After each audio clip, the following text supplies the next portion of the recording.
want to show you something here in 2 Corinthians 8:8. I'm going to start reading from the Passion Translation. Actually, I'm going to start at verse 1. 2 Corinthians 8:1. Beloved ones, we must tell you about the grace God poured out upon the churches of Macedonia.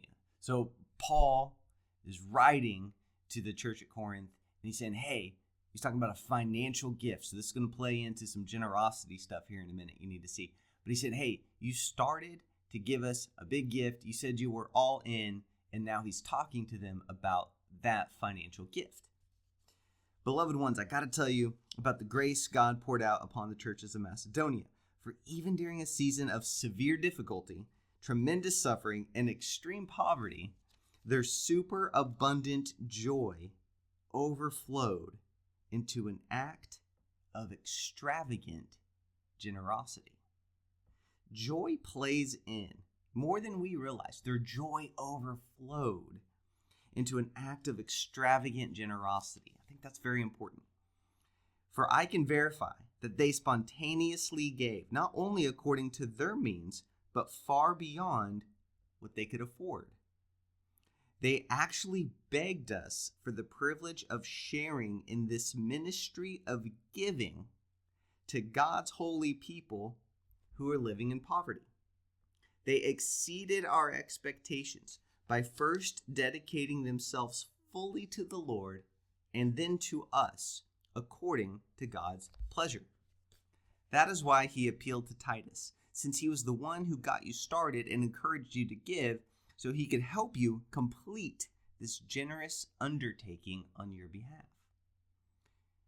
You do well. Now listen to this. This is one of the main points I'm trying to get to you today. You do well and excel in every respect. You have unstoppable faith, in powerful preaching, in revelation knowledge, in your passionate devotion, in sharing in the love we've shown you. So make sure that you also excel in grace-filled generosity. God wants you to excel in generosity. Now you're saying you're crushing it in all the other areas. You're doing all this awesome stuff over here. The other translations talk about, goes a little bit deeper. Man, you're speaking in tongues. You're interpreting. You're doing awesome things. You've got amazing faith. You're doing all these awesome godly things. Excel also in your generosity. I think that's a good word for us. Are we crushing it, so to speak, in all these other areas of life, but maybe we're not excelling in generosity? Excel, that means go above and beyond, not just the bare minimum. Now, I'm not saying this as though I were issuing an order, but to stir you up to greater love by mentioning the enthusiasm of the Macedonians as a challenge. He's saying, listen, I mean, it's kind of fun, right? It's like, hey, look what that church is doing. I'm just telling you, just saying. You know, I mean, if you want to step it up, this is your competition. A challenge, a competition for giving, outgiving each other to the Lord. I mean, that's how we're supposed to live. Like, that's fun. That's awesome. You're challenging yourself to be more generous than somebody else. He's saying, it's not a command. I'm just saying, here's what they did in Macedonia. Right? I like that. I think there's something to that. Notice it's called he calls it a grace-filled generosity. He also calls it a ministry of giving. For you have experienced the extravagant grace of our Lord Jesus Christ, that although he was infinitely rich, he impoverished himself for our sake, so that by his poverty we become rich beyond measure. Now listen, if you look up that word rich in the original Greek, it does not talk about spiritual riches. It talks about literal material abundance and possessions. It talks about financial riches. This messes with a lot of people, right? You're telling me Jesus was financially rich, literally, materially, and he gave it all up so that we could be rich? Yes. No, Travis, it's got to be spiritual riches. Look it up yourself. Why would it be spiritual riches? The whole chapter is about literal money.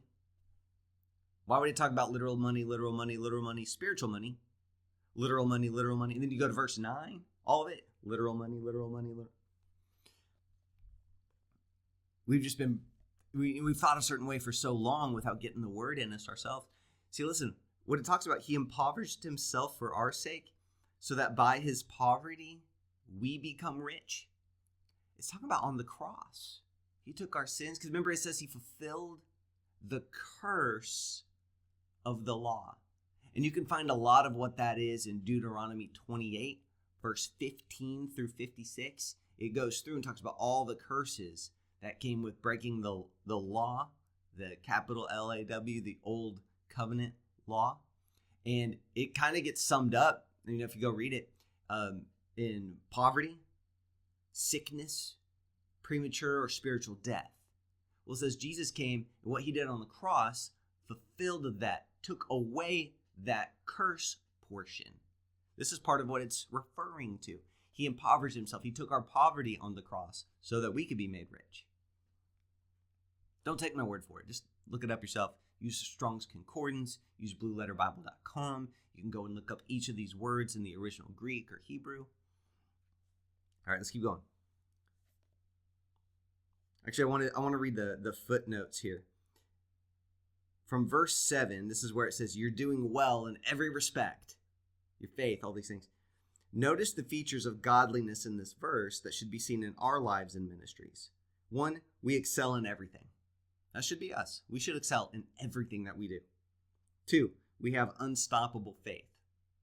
Nothing gets you to cast away your confidence in him. 3, we have an anointing of grace to speak the word. Absolutely we do.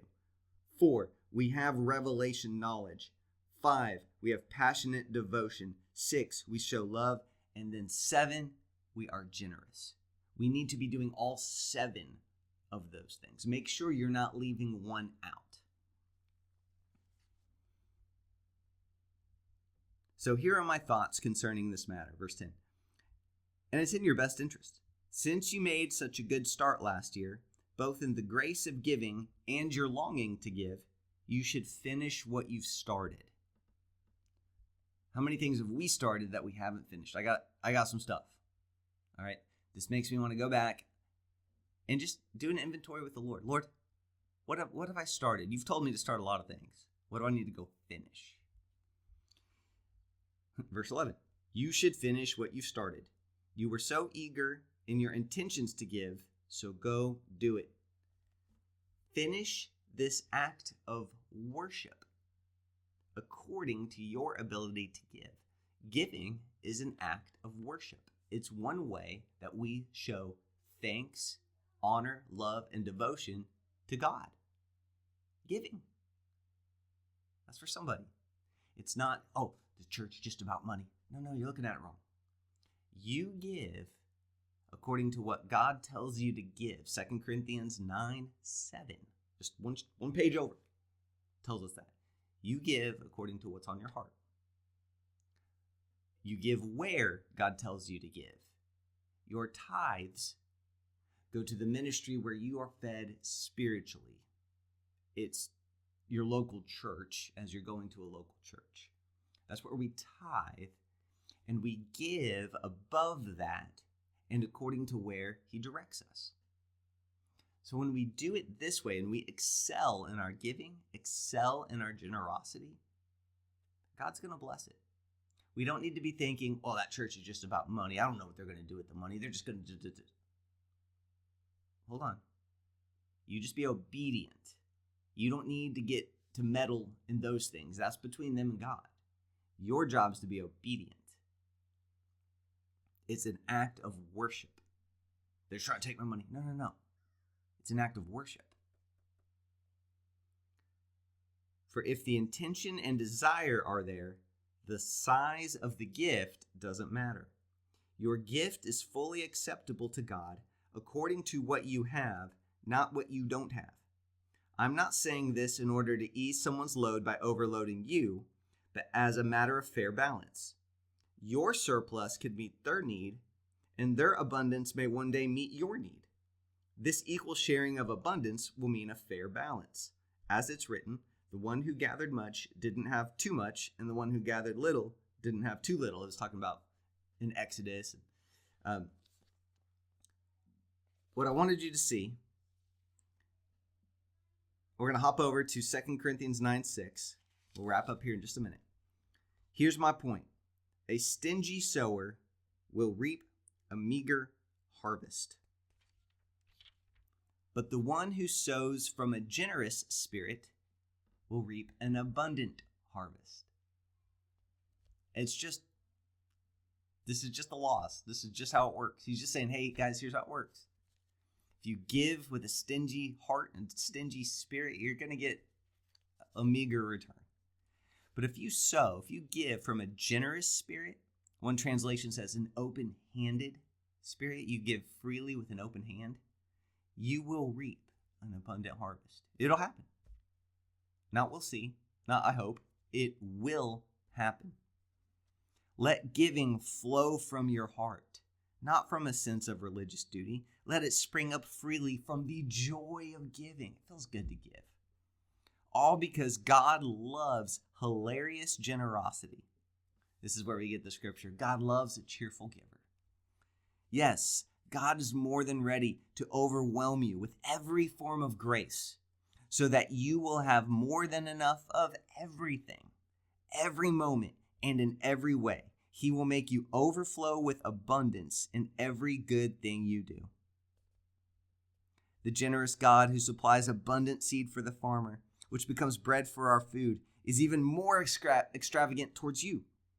First, he supplies your every need, plus more, plus extra. Then, he multiplies the seed as you sow it, so that your harvest of generosity will grow. You will be abundantly enriched in every way as you give generously on every occasion. The priestly ministry you are providing through your offering not only supplies what's lacking for God's people, but it inspires an outpouring of praise and thanksgiving to God himself. Makes him look good.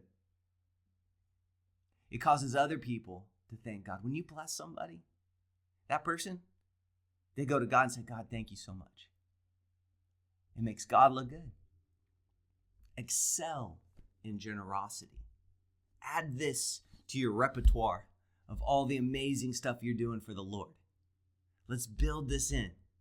Man, we excel in this. We excel in all that we do. Man, we've got unstoppable faith. Man, we got revelation. Man, we're speaking in tongues. Man, we're interpreting tongues. Man, we're laying hands on the sick. They're recovering. We're blessing people. We're doing all kinds of amazing stuff. Well, add generosity to your list.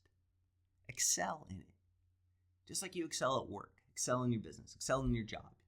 Excel at parenting. Excel at being an amazing spouse. I'm going to excel in this too. I'm going to go above and beyond. Let it flow from you. You know, it said there in 2 Corinthians 8 that Jesus impoverished himself so you could be made rich and abundantly supplied. Then it goes over to 2 Corinthians 9. It says, hey, remember this. When you give, if you give from a stingy heart, you'll get a harvest, but it's going to be meager. But when you let it flow from you with an open hand and a generous spirit, you let your joy overflow into giving. It's an act of worship. Oh man, you've got an abundant harvest coming. And then we hop down and we read there in verse 10 and 11. It says God is going to give you all you need with more, with extra, plenty left over so you can keep on giving.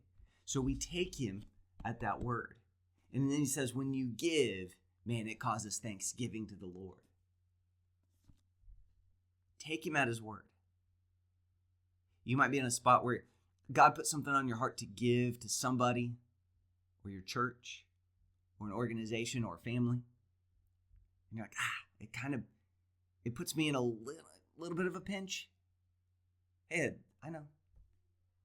But it's an act of worship. And when you give, that's why he added those promises at the end. He said, hey, you'll get a harvest. You'll get an abundant harvest. Keep your heart right when you give. Don't do it out of religious duty or guilt or pressure. But Do it because you love God. Do it because it's an act of worship. Do it because you're obedient. And I'll make sure you have all you need with plenty left over. Your needs will be taken care of. You'll have extra so you can keep giving. He's trying to get money to you so he can get it through you. But guess what? It's going to keep that cycle going. More is going to always come. Always come. More always comes. God always comes through. You will always have extra. But you have to operate in this from a place of faith, trusting him that this word's true. Not, I hope so. Not, we'll see. Not, oh man, God, you have to do it. No, he will. And I know that. It gives you that boldness to take action on his word. All right, get with God today. Find out where you need to give and how much. And let's go excel in our generosity. Love you guys. See you in the next one.